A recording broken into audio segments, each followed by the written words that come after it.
নমস্কাৰ। মই আজি আপোনালোকক এটা অতি পুৰণি বিয়ানাম গাই শুনাম। বিয়ানামটো হৈছে 1964 চনৰ 27 মে' বুধবাৰে আমাৰ ভাৰতৰ প্ৰথম প্ৰধানমন্ত্ৰী জৱাহৰলাল নেহৰুৰ মৃত্যুৰ। গতিকে সেই নামটো মই আপোনালোকক গাই শুনাম, আপোনালোকে ভুল হ'লে ক্ষমা কৰিব।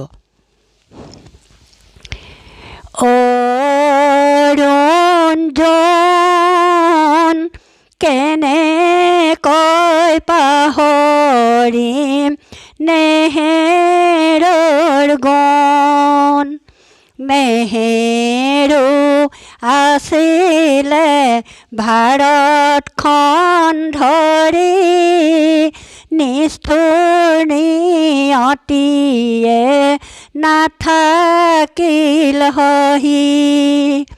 27 মে' তাৰিখে বুধবাৰে পণ্ডিত নেহেৰুৰ বুকু বিষালে। সেয়েহে বিষতে ঢলিয়ে পৰিল ডক্তৰসকলে চিকিৎসা কৰিল।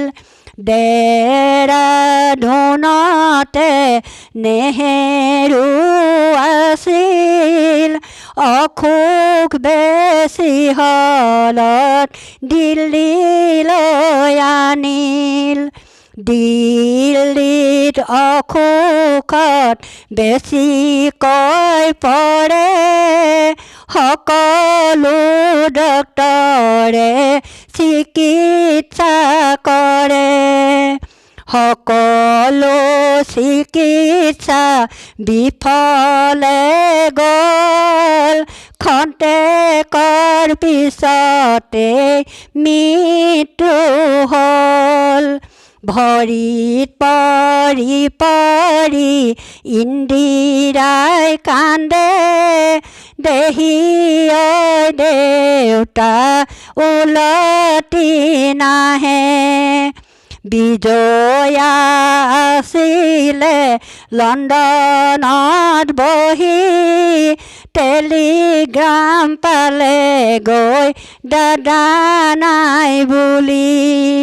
বিজয়াই কান্দিছে দেশলৈ চাই, দেহি ঐ মোৰ দাদা পৃথিৱীত নাই। ইন্দিৰাই আছিলে কাষতে বহি, বেচেৰি নাপালে শেষৰ মাত শাৰী। অৰঞ্জন কেনেকৈ পাহৰিম নেহেৰুৰ গুণ।